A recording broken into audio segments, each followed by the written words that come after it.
بیٹا پیدا ہوا تو اس نے خوش ہو کر کے انگلی کے اشارے سے کہا کہ تو آزاد ہے، اور پھر اس کو صلہ بھی ملا۔ وہ کہانی اور وہ عالی مرتبت صلہ جو حضور کی میلاد کی خوشی میں ایک کافر کو بھی ملا، وہ تو آپ کو ازبر ہے، لیکن ذرا یہاں بھی رک جائیے کہ گویا حضور نے صحن کائنات میں قدم رکھا تو غلامی کی زنجیریں ٹوٹنے لگیں، پھر اتنے طریقے لیے غلامی سے نکالنے کے۔ قسم توڑ بیٹھو غلام آزاد، روزہ توڑ بیٹھو غلام آزاد، کفارہ قتل میں غلام آزاد، کفارہ زہار میں غلام آزاد، محض اللہ کی رضا کے لیے جس طرح دیگر ثقافتیں کرتے ہو غلام آزاد۔ اللہ فق رقبۃ او اطعام فی یوم ذی مسغبہ، اللہ اکبر، خود گردنیں آزاد کرو۔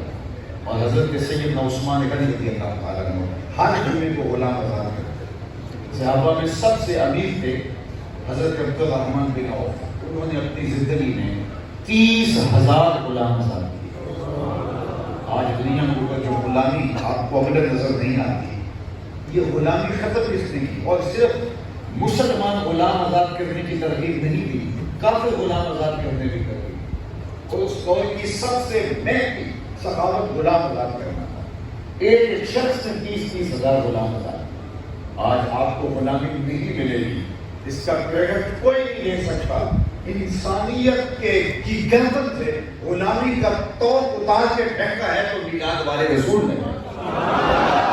حضور علیہ السلام کی دی ہوئی تعلیمات کے نتیجے کے اندر غلامی کی زنجیریں پگھل گئیں۔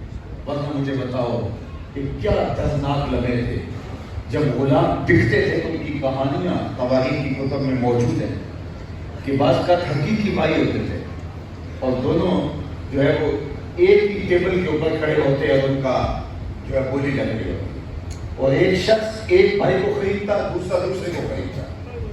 ایک نے شرک میں جانا ہوتا لے کے دوسرے نے غرض میں جا کے لے جانا ہوتا، اور اب یہ بھائی آخری بار مل گئے۔ دوبارہ زندگی میں ملنا نصیب بھی ہوتا ہے کہ نہیں ہوتا؟ جس طرح وہ پگلگیر ہوتے ان کی سستیاں زمین کانپ اٹھتی۔ میں زنزیبار میں جہاں پورے افریقہ سے غلام لگا کے چھوٹ لا کے تو باندھتے تھے، اور وہ چھوٹا سا جو ہے وہ جزیرہ ہے، آج بھی وہ جگہ موجود ہیں، اور وہاں جا کر کے رونگٹے کھڑے ہو گئے کہ یہ وہ جگہ ہے جہاں غلاموں کو باندھا جاتا تھا، پھر پوری دنیا کے اوپر سپلائی کیا جاتا تھا۔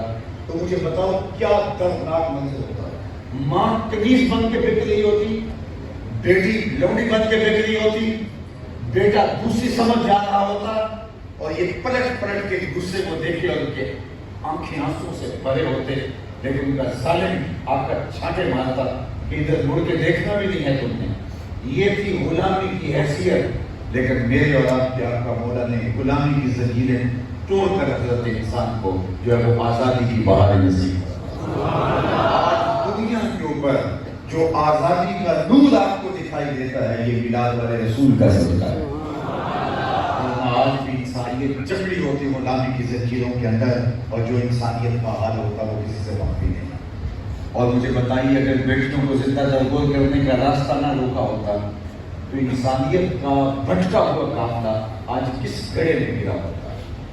تاریخ تو ہمیں یہ بھی بتاتی ہے کہ عکاس کے میلے میں 3 حقیقی بیٹوں نے اپنی حقیقی ماں کو فروخت کیا 900 گرام میں۔ سو تیری ماں ترکے میں بڑھتی تھی، وہ تو بڑھتی، اور جب ترکے میں آ گئی تو اس کو فروخت کرے یا رکھیں، لیکن حقیقی ماں کو 900 درہم کے اندر حقیقی بیٹوں نے فروخت کیا ہے۔ یزدگردوم نے اپنی ہمشیرہ سے شادی رچا رکھی ہے۔ یہ 6ویں صدی عیسوی میں ہونے والے اندھیرے اور پھیلی ہوئی ظلمتیں ہیں، اور پھر میرے حضور آتے ہیں۔ کہاں ماں دنیا کی منڈی میں بکتی ہے، اور کہاں حضور جنت کھینچ کے ماں کے قدموں تلے ڈالتے ہیں۔